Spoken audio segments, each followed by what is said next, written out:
We should record it just for fun. Oh, you're going? Mm-hmm. Oh, heck Yeah, we're good to go. So today my dad, well, we know this guy in the business, the trading business, Southwest trading business. And his name is Nakai. Nakai. In fact,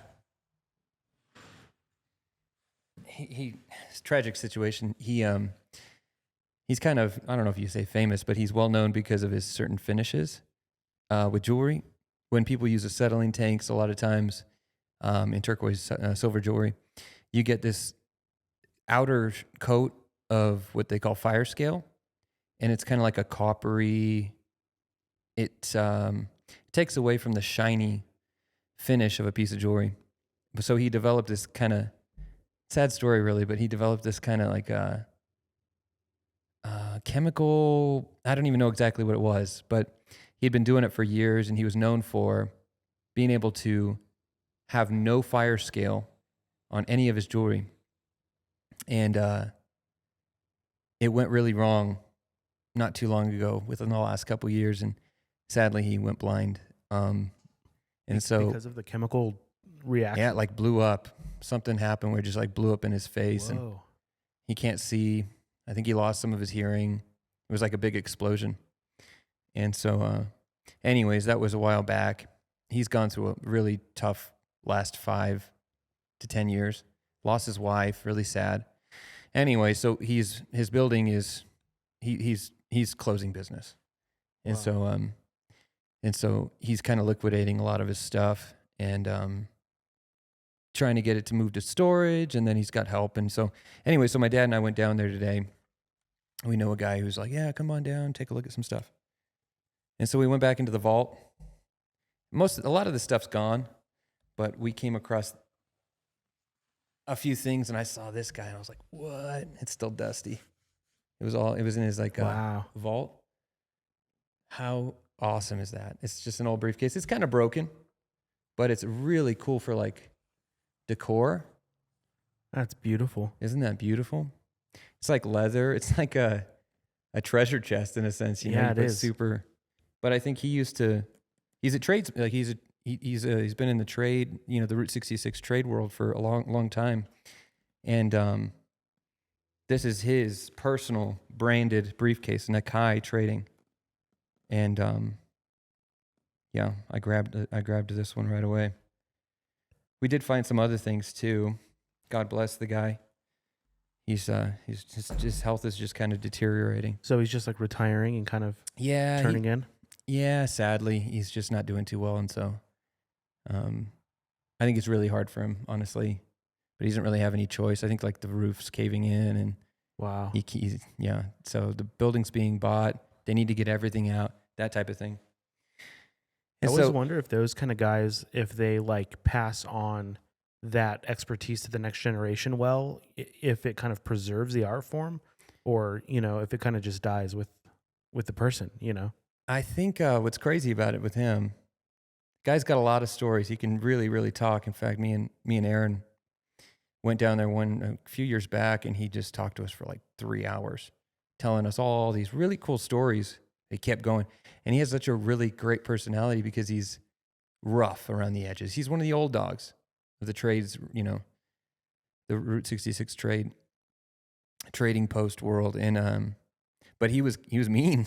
But I think he liked us because he didn't push us away. Like he was mean to you guys? Yes. Kind of like poking at you guys, or? Yeah, like he just was rough with his talk, and he was like, "Oh yeah, don't." He was like, "Hey, make me an offer today. This happened," and he's like, "I won't even answer that." Wow. Yeah, he's got a really colorful personality, and but he treats his people very, very well, good reputation. And really, there's like only a handful of these guys that are like still doing it on the old trade route, right? It's all Route 66. There's my uncle, his son was Silver. He's one of the big dogs, still doing it. Then just west of him, he's on 9 Mile Hill, Nakai. This is Gilo, really awesome guy, but he's calling it, And then you keep going toward Gallup, and there's these guys, the Elkins. Dick Elkins owns a sweet trading post, pawn shop. But even him, I mean, after the pandemic, it just really kind of it turned sour. A lot of people didn't want to work anymore. They're getting checks from the government. And so they're having a hard time keeping workers as well as maintaining production levels. And so it's just really sad because it's like a whole generation of trading post culture is going extinct. It really is. I thought about having Dick Elkins, and my dad and I visited, and I got to meet him, but my dad knew him from way back. And then I got to meet Nakai, not Nakai, Gilo from Nakai. And I actually asked him today. I don't know if he's quite with it to be able to do a podcast, but I did ask him. And it would be cool, but it would have to be cut because he kind of ramble and sometimes lose a real train of thought. But he's got a lot of gems. Yeah, be really cool. That would be fun though. He said he was open to it, so that'd be cool. And then I found this puppy. Let's see, is it the right side up? Nice. So Try to get it all in there. So this is by a guy, Fred Cleveland. This is terrible. I've got a couple of his pieces. In fact, you can see another one of his behind me. This guy, that's one of his paintings right there, Fred Cleveland. I love that one. It's really cool. And so I originally asked him about another one. It's a buffalo, and he's like, "Oh yeah, don't even." I asked, I gave him a number, and he was like, "No."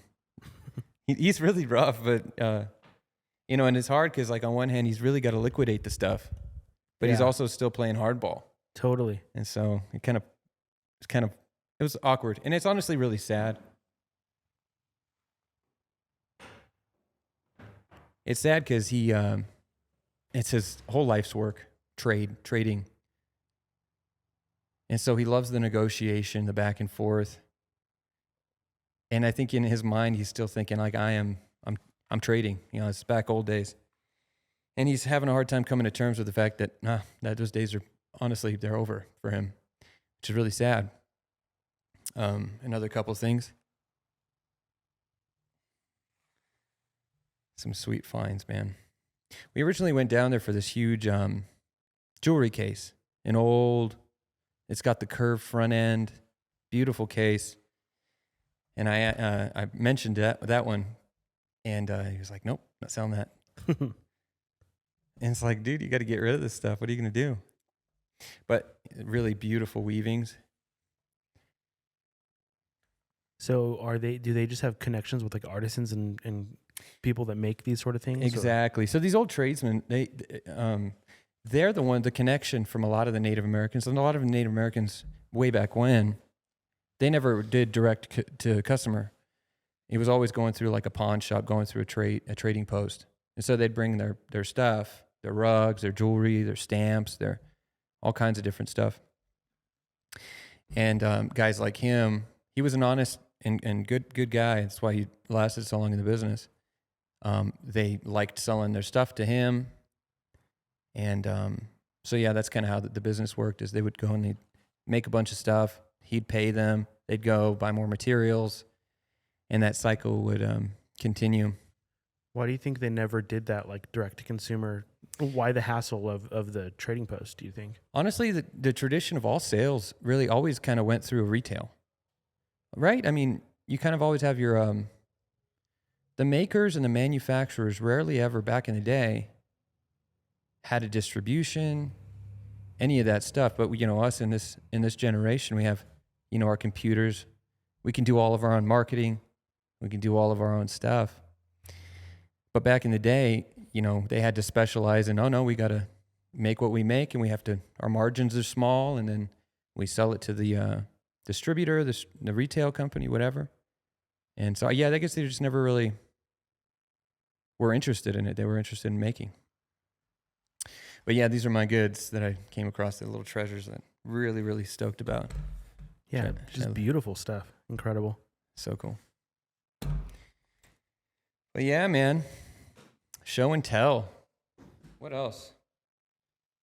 This is an old clipboard I found way back when. Pretty cool. I'm using it today for my notes. I always wondered where you find this stuff, because if you guys come to Chad's shop, it's just like a treasure trove of beautiful old things. Yeah. My dad and I always go to like estate sales and stuff. That's where I found this guy right here. In fact, I was in California and he went to one. I was like, I'll go to this one. I see it. Got a bunch of good stuff. And so he went to it for me. And I said, I want that rug. Beautiful rug, table rug now. This last thing, show and tell. I stole this from my grandfather. I mean, he's been gone for a while, but I guess I stole it from his house when I moved back. I guess that was like 2013-ish. I moved back for a short period of time to write music, and I didn't have anywhere to live. But my grandfather had passed away right around that time, and so his house was vacant. And so when I came back to write music, I lived in his house, and I found this is his personal pencil, and it's got, I bet you can't see it, but it says Willie B. His name was Wilfred Barela. My dad was named after him, but my dad actually didn't like Wilfred, so he went by JR. So yeah, I got my grandpa's pencil. I still use it every day. That's cool. That's super cool. Kind of fun. All right. You ready? Yeah, that was what a little extra credit. Let's go ahead and light up some Palo Santo.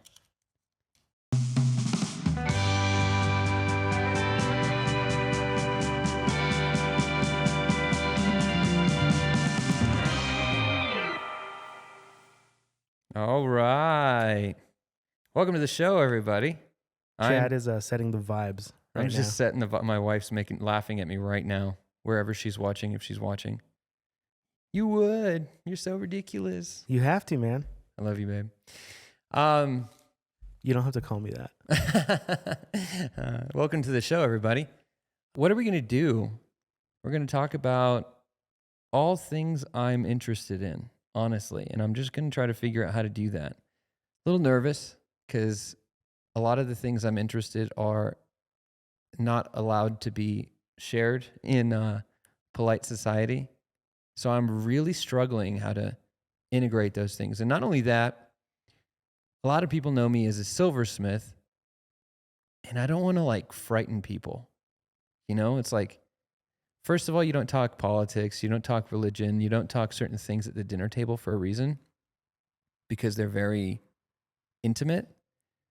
But probably that's everything I'm interested in. And so we're probably going to dabble into some of that stuff. Is that how you grew up? Was that like the dinner table etiquette that you had growing up? We didn't eat at the dinner table. My Hispanic culture was very much like, get a plate, go sit down at the couch, go sit wherever you want, take it to your room, just get some food, eat. Now we loved each other, but we just didn't have the tradition of sitting at the dinner table. So no, but my family's very just down to earth. There's not a polite society. Like not that we're rude, but that we're very okay with rude. You know, we're acclimated to rude. Like people don't bother me. I was just sharing some of my new items, and I'll just share it again for context. But this guy right here, the owner of Nakai Trading, Gilo, he's a properly rude guy. God bless him. But I like him a lot. In fact, I think I tend to gravitate toward rude people. And I think it's because they tend to be more honest than polite people. I think nice people, God bless you, nice people. I know you're well-meaning. But sometimes I think nice people are on accident dishonest with their communication because they're too nice. It's good. You know what's funny? There have been people. So full disclosure, I'm an unashamed Christian. Love Jesus. Got my Bible here on the table. Probably going to reference it a few times. Some receipt paper. Oh no, my testosterone's lowering as we speak. I'm just kidding. Not kidding. What was I saying? Oh, rudeness. And so this was it. So I was thinking about this. I was actually discussing this with my wife. You know how in Romans, Paul talks about, I think it's in Romans, he's talking about, pray for me that I might preach the gospel boldly. I think that's foreign to a lot of modern Christianity. It's all very nice and packaged in a bow, and it's polite society stuff. Not saying that you got to be rude or abrasive, but I will say personally, I'll take the abrasive but truthful over the nice and deceptive or dishonest or, I don't know, reading between the lines type of thing. You know, like when somebody's like wants to criticize you or say something. I was talking about it with a friend today. Like, say you're doing a creative project with somebody, and they're too afraid to give your idea feedback because it sucks. And so they're just like, oh, that's okay. Yeah, that's okay, maybe. And so they say things like that. And it's like, oh, just tell me it sucks. At some point, I think, especially Christians need to kind of man up and woman up, man up, and just kind of say, just tell me what it is, and level up to like, okay, if it sucks, I need to deal with that, and that's fine. And I think that I'm acclimated to that, and so I'm working out how to integrate into a polite society, which is why this is so complex to me, because I don't have the boundaries everyone else has in my head. And I'm struggling with, do I mind the boundaries or do I not mind the boundaries? You tell me. Like, I'm sure I'll get some bad feedback. That doesn't so much bother me. I guess what bothers me is I ultimately want to be faithful to the truth. And that's really my only loyalty, but obviously I want to do so. What are the fruits of the Spirit? Love, joy, peace, patience, kindness, gentleness, faithfulness, goodness, and self-control. So I'm trying to mind all those things, but it's really complex. Anyway, the truth is sobering. And it requires someone bold enough to say it. And sadly, too few have the courage to speak the truth. And everybody's like, oh yeah, but you got to speak it in love. Well, if you speak the truth, is that not always kind of an act of love? I guess you could do so in a selfish way, but why do you think they killed Christ? I mean, love incarnate. He was the Lamb without blemish. And they hated him. I'm sure many thought he was mean because he said, oh, you got to repent or perish. Unless you do the will of the Father in heaven. If you set your hand to the plow and look back, you are not fit for work. And there's a lot of these types of kind of ultimatums that are very strongly worded. And I think people just kind of made up this idea of Jesus is like, I'm not saying he was mean. Obviously, he's the epitome. He's God in the flesh, which means he's gentle and he's kind.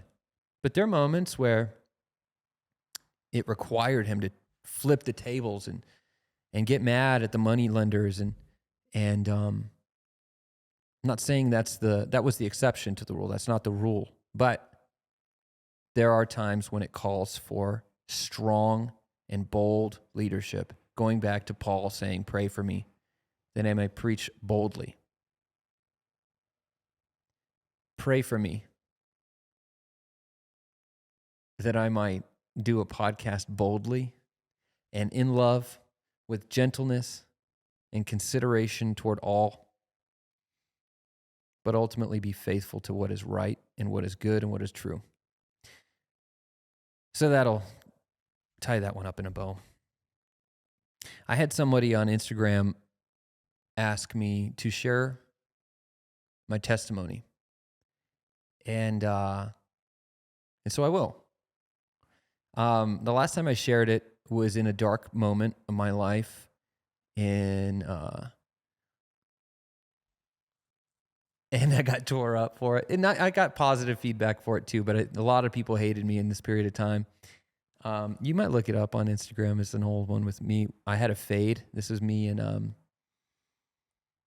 don't know, I was probably like 18. That's right around the time when I came to Jesus. I grew up in the church. I grew up in the vineyard movement. My parents, my uncle was a pastor of a vineyard here in town, here in Albuquerque, New Mexico. And I went to his church all growing up for the most part. and got involved in the worship team, got involved in music. Wouldn't have probably played music had it not been for him. Yeah, and I kind of got to a point in my life right after high school. I was pretty depressed. I was playing a lot of video games. I was a big competitive Halo 2 player. I did a couple, I traveled a couple tournaments nationally. Wanted to do that. I kind of dabbled in wanting to do professional poker. But none of those things were very fulfilling. I just wanted an easy life, I think. And so I was pursuing these it was pleasure. I was pursuing pleasure with, gold at the end of that rainbow, hopefully. But I knew I was lying to myself. Anyways, I kind of got into a rut. I had just recently broken up with a girlfriend. And I was depressed. I was bummed. I remember there was one really, really low moment when I was playing Halo. I was still living at my parents' house when I was 18. Didn't graduate high school. I didn't have enough credits. What had eventually happened is that I'd done so much night school. I never did my homework. I never did my schoolwork. I just did not like school. And I made it worse on myself by not doing my work. But I had to do all this night school and then summer school. And I didn't have enough credits to graduate with my class. My class was 2007.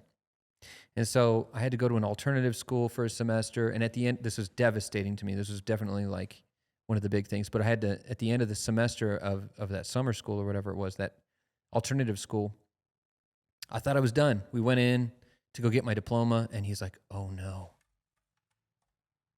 I missed a half an elective. You didn't graduate." That's not right, dude. I don't care what the rules are. That's not right. I know, but I didn't have the credit, so they couldn't graduate me. And I was defeated. I was done. I was like, I am not doing this. My mom's like, please just do it for me. And I was like, no. And so I didn't. And so I just kind of kept being down. I felt like I was letting my parents down. I want to go back to that story. I was playing a lot of Halo. I remember staying up all night. And my dad would go to work really early in the morning. He'd wake up at like 4:30, 5. And he came over to my room and he saw that I was still awake playing. He's like, "You're still playing that game?" And it wasn't like, he was shaming me, but it was, it was shameful that I was a deadbeat. I had nothing going for me, and I knew it. And then a girlfriend had broken up with me, and so I was just down. And I remember I like woke up one morning, I was like, I got to do something different. And so I just made up my mind. I didn't know if the Bible was real. Obviously, everybody, if you've, dabbled in the church, you get to a point eventually where you're like, what's this? There's some inconsistencies here. These people aren't living according to this book. And it can be real discouraging. And I was kind of in that place too. And so I kind of made up my mind. I was like, I'm going to do one of three things. I'm going to kill myself. I'm going to give myself over to all of my pleasures, all of the pleasures in the world. Or I'm going to give my life to Jesus. And what I did is I made a commitment with myself is I'm going to read the New Testament. I'm going to start in Matthew. I'm going to kick as much as I can and just try to read it with a pure slate. And I started reading in Matthew. I go into my backyard, still living with my parents, and I would get a cigar. I got my cup of coffee, got my Bible, and I got like a moleskin. Is it moleskin? Got one of those moleskin notebooks. And I would just go in the backyard. I think it's moleskine, but please don't say it that way. Is that like... That just drives me crazy when people... Okay. Yeah, it's proper, but it's snobby. Yeah, I think so. So I would take all these things and I would just make it like a ritual. And it really turned into like it was the best thing I've ever done in my life. And I really gave my life. It took me 2 years to get through the New Testament, but I did get to a couple points of like, seek and you will find, and certain things that I was like, okay. And I would genuinely like pray, like, God, if you're there. And I would journal, and I wouldn't just read it to read it. I was like, I want to understand. And it did. It took me 2 years to get through the New Testament. And the best thing I ever did for me, the single best thing I've ever done in my life. And to this day, it still frames I've not read through the New Testament again, all the way through. But it's there. I mean, I've read, a lot of scripture, and we do studies and stuff like that, but I've never read through the Old Testament, to be honest. I've not read through the entire Old Testament. But doing that changed my life. I really feel like I met Jesus. I started to understand the essence of the Scripture, the Logos, as they say. And it was an ultimate reality, an ultimate truth that I became absolutely convinced of. And out of those three choices I gave myself to, I gave myself over to Jesus fully. And he changed my life. I was invited into a new friend group that were all Christians, and my whole life changed. I was on cloud nine for a long time. And then, you go through moments of discouragement, and I definitely did. But my faith it was rooted in just genuinely good soil since that moment. Thank you, Mom and Dad, for raising me right. Thank you, Gerald, who's now passed, who was my pastor.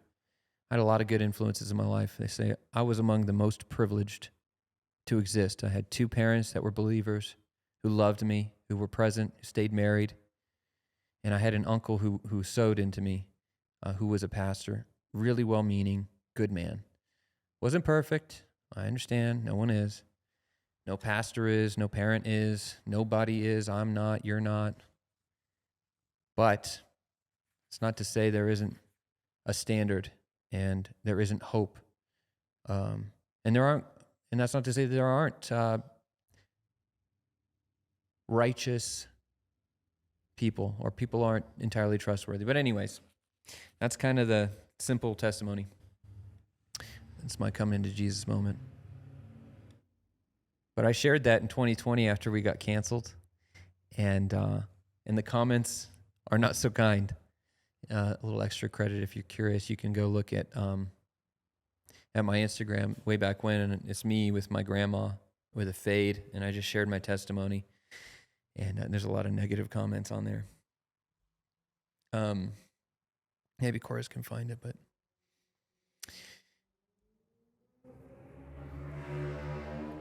how long have we been going?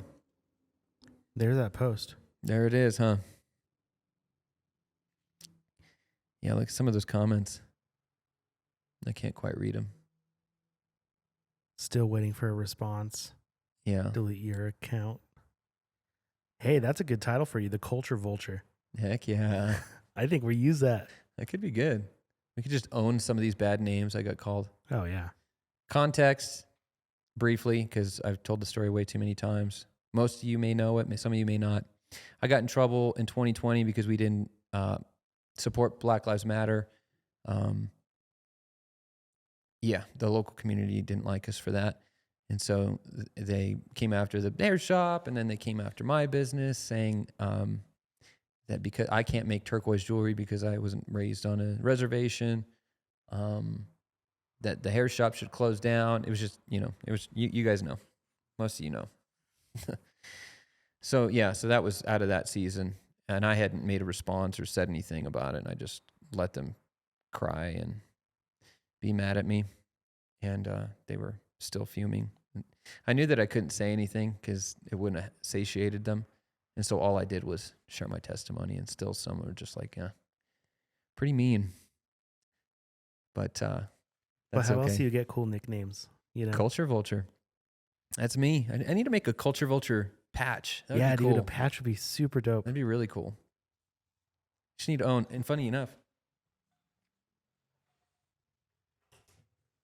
we literally did create Canceled 2020.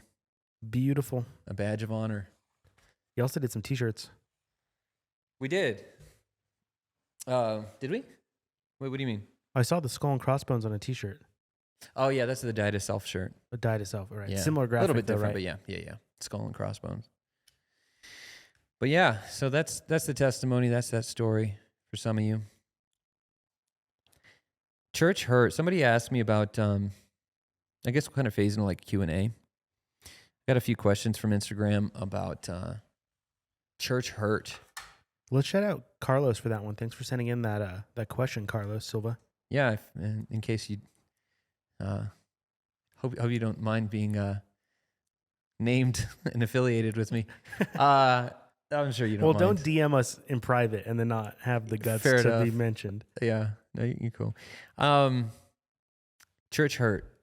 Have you ever, I guess that's just like, hey, have you been hurt by the church? How did you get through that? I imagine that's probably the essence of the question.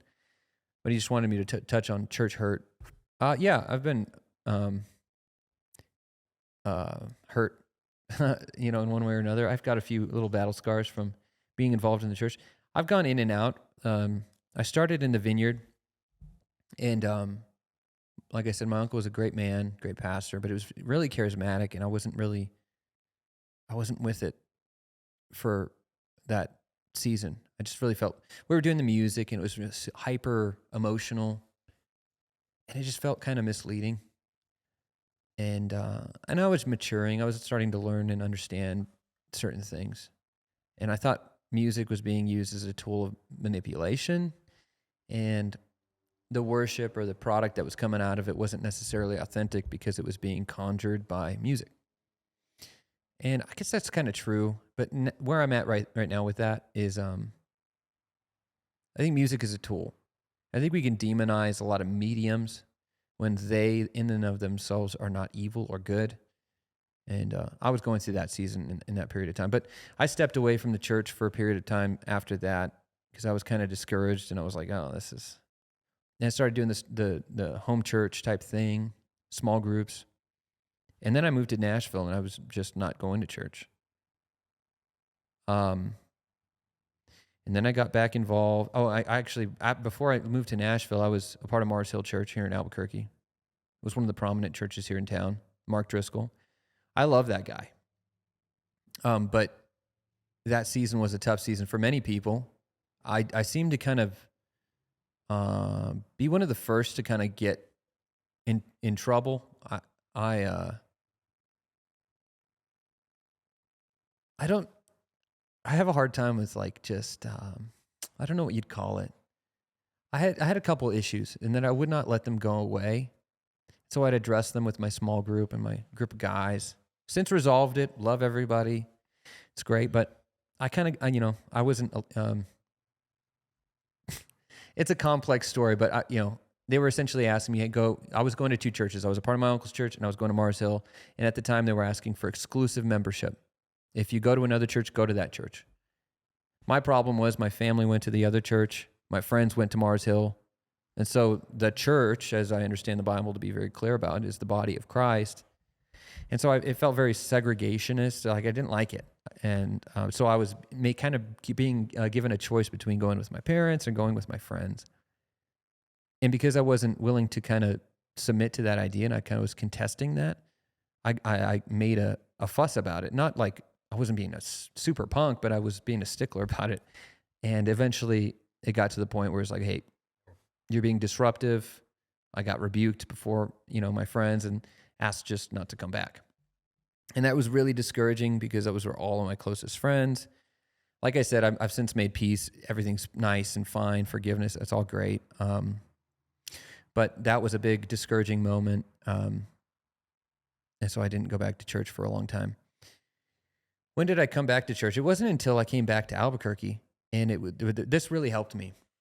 I think a lot of people are like, I don't need to go to church. And I was there for a while, but I kind of got to this place. There's actually a book by a guy named Mike Cosper, who would probably not be standing behind his book anymore, but he made a really good point. He said, we go to church for 3 reasons. And when I say church, I mean we go to a congregational meetup with everybody for 3 main reasons. 1, to learn the gospel. To learn the gospel of Jesus Christ, if you don't know it. 2, to teach the gospel, because we have a duty to share the gospel, to teach the gospel. The Great Commission. 3, to rehearse the gospel. That's through confession. That's through prayer. That's through singing songs. The Bible does talk about that. When you gather, sing songs. Play the flute. What is it? Like play the stringed instruments. And so that's why. And it actually is, when you narrow it down to meeting in a congregational setting, to those 3 things, and all of us come at that from different stages in maturity in our walks, I suppose. then it's really, I think I don't know, for whatever reason, that gave me a lot of peace. It's like, yeah, that makes sense. I have a responsibility to share the gospel if I know it, to rehearse it, to remind myself. Peter talks about it in his letter. It's referred to many, many times. Remember the message we shared with you, because we can forget. Many of us already forgot what happened in 2020 with COVID, and many of us, we forget really quickly. And so yeah, I think that gave me a lot of peace, and then I ended up getting back involved in church. And I got involved with a different mentality this time. It wasn't like, hey, how can the church benefit me or, serve me or cater to my interests or my tastes? It was more, how could I help address some of the problems? Because it's inevitable you're going to come across some problems. Communication problems, resource problems. And instead of saying, oh gosh, see, I'm not getting enough attention over here, or, I can't get someone to pray for me, or, churches are strapped with resources, generally speaking. Some churches, have a lot, but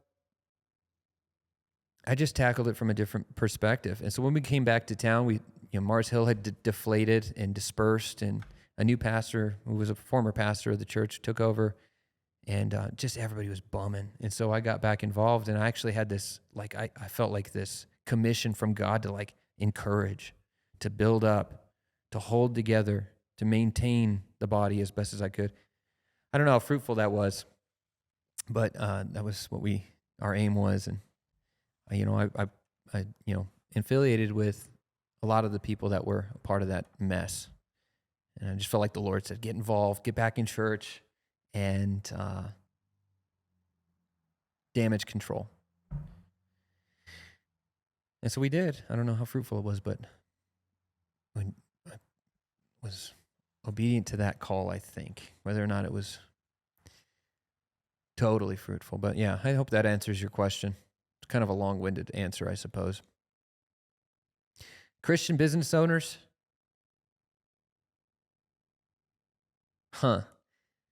It's hard. Like this podcast, right? I'm obviously a Christian. This isn't a Christian podcast. I don't want it to be a Christian podcast. And that's not like distancing myself from Christianity. I'm unashamed, an unashamed Christian. But I don't know. I don't want to create a bubble. I want it to feel welcoming to an outsider. And also I'm just not really, I have a hard time with that Christian culture. It's very sanitized a lot of times. Not all the time. It's a lot of great stuff, but a lot of times it's real sanitized, and there's not a lot of, there's a theme going throughout this. There's not a lot of rough edges. And I really like color and personality. And sadly, I think within certain church contexts or certain Christian contexts, we tend to shave all the edges off, and it kind of creates a really gray and dull culture. And so I'm hoping that's not what this is, but same with my business or businesses.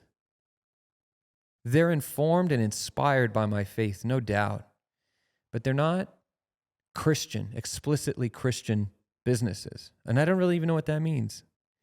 What is a Christian business? I mean, I remember growing up and there were Christian bands, but I think that was more of a prison than anything for those bands, because they had to live up to this thing, and there was like this, built up these shoes that they couldn't fulfill. And I think or a marketing ploy, that too. A lot of, I think a lot of, this is a call out.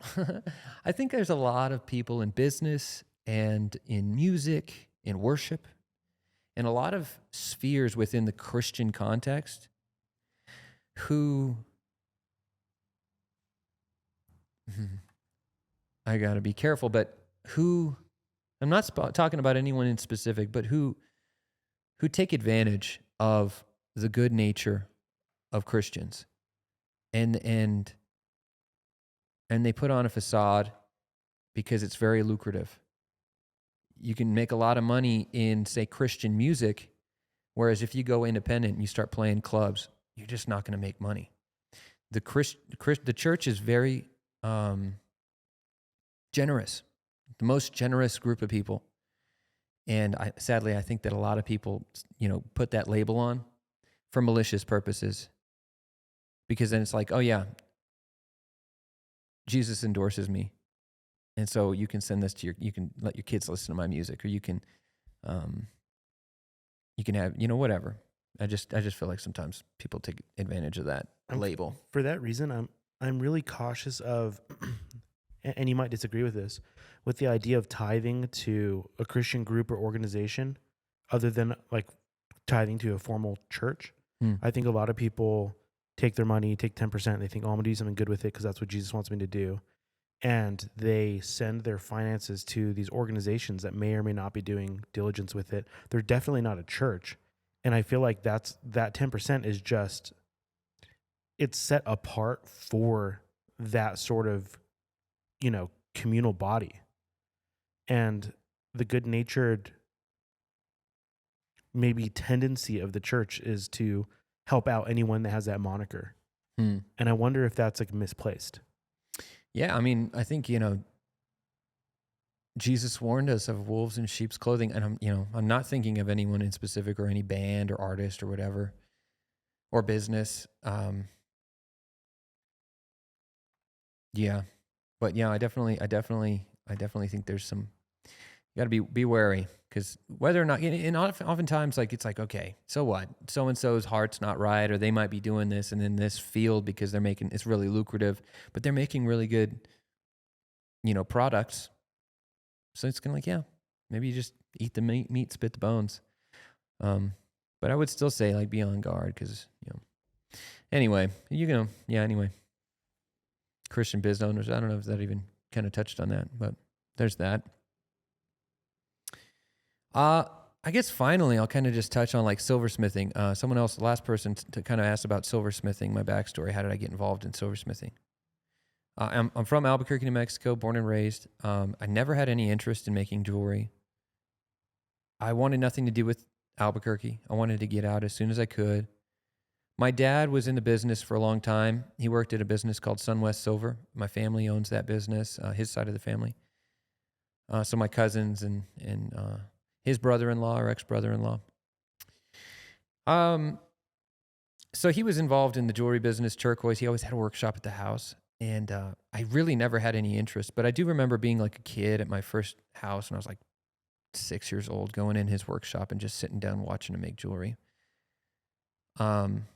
He was more of a hobbyist. He never took it super serious or went professional with it until more recently. But yeah, so he, when I was like 20, I was like, hey, Dad, you teach me how to make a ring? And so like I started making copper rings in his workshop. And then I started kind of giving them away to friends. And then I kind of just let that die out. I was like, oh, cool, I learned how to do this. That was fun. And then I went to Nashville.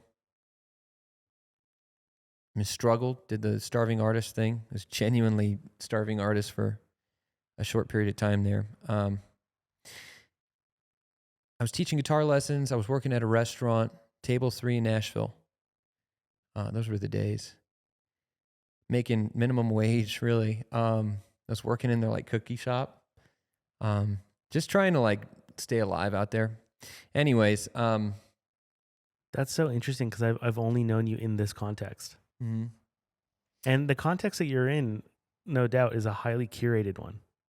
And so it's interesting for me even now scrolling through your feed and seeing you kind of in this other world, Yeah, there's a lot of it. I mean, my Instagram kind of starts right around 2012, 2013. I think that's when I got my first iPhone or whatever, maybe even a little earlier than that. But that shortly after that, I went to Nashville. I was playing in a band. Not to broaden the story too much, but I did the music thing. It was difficult, and then I ended up coming back to write and record 7 songs. And so I came back. I lived at my grandfather's house, who had just recently passed, and I was writing some music. And right around that time, I needed to kind of make some money. I couldn't hold a job. Route 66, man. Man, that's a backfire if I ever heard it. That is a backfire. So yeah, I came back, but I needed to make some money, and I was starting to kind of get that entrepreneurial mindset. I just read that book, Rich Dad, Poor Dad. Really good book if you're interested in being self-employed. Tons of tips, reframed my thinking on how to think about money, no longer trading your time for money. Anyway, so I was just dabbling in these types of thoughts. And so I was like, oh shoot, maybe I can not get a job. Maybe I can try to be self-employed for a period. So I started making some rings. I put a post out there, said, hey, it was like 5 rings. I think the post is still up there. It's my first ever post. That was the start of my business. And it's like 2012 or 13. I can't remember. A few turquoise rings that I'd made. And I just said, hey, if you want, a turquoise ring or some jewelry, let me know. Put a feeler out there on Instagram. And I got a lot of feedback. And so I had made 40 pieces during my stay. And it made me money. And then I went back to Nashville after that, and I was like, whoa. The amount of money and time that I put into making music, and the amount of money and time I put into making jewelry, and the return on investment was drastically different. And so I was forced into the idea, and I needed to make money because I wanted to get married. And I ended up getting, and so I proposed to my now wife. And so I needed to make money. And so I was like, I'm going all in. So I did the jewelry thing. So I had, we got married, and we moved in to this house with our friends, and I started making jewelry in the basement, started my business, launched my website. I got in my first store, Moda in Nashville. Felt like a really awesome start. I mean, I was making jewelry for popular people because I was surrounded by them constantly, and it kind of helped promote my jewelry. That's a part of my business that's been lost living out here, honestly. Like seriously, in Nashville, like you go to a coffee shop and you're like, oh, hey, I know who you are. And you're always rubbing elbows with somebody who's got a big audience, And but anyway. That sounds like you need to take some tax write-off vacations is what that sounds like to honestly. me. I'm telling you. Networking trips. I might need to go, now that we're doing the podcast, I've been invited to a podcast in Nashville. I might need to take a trip out there, a business trip. That'd be fun. We might take the show on the road, dude. Yeah, that'd be fun eventually. Hey, I hope it's enjoyable. I hope there's been something for everyone. I hope I've not offended anyone too much. I really just want to be honest. And not that I don't want to have a filter. I think it's responsible to have a filter to a degree. But I'm trying to figure out that balance, because the content I listen to, it's part of the thread of throughout the whole podcast so far. I have this palette that I love raw and rough around the edges, and so I want to do that, but I'm my conscience also simultaneously tells me, be careful, and so I don't know what to do with that. So I hope you guys have mercy on me as I figure it out. But yeah, I hope you enjoyed this first episode. If you would be so kind, give the video a like if you liked it. Give us an honest review in the app stores, wherever you listen to it, and subscribe to the channel. Also, too, give us some suggestions, topic suggestions, things you guys want to hear in the comments, as well as questions. You can send questions to my email. You send them in the comments. Send them to info@chadbarela.com. But thank you, guys. That's pretty much all I have. Love you. Bye.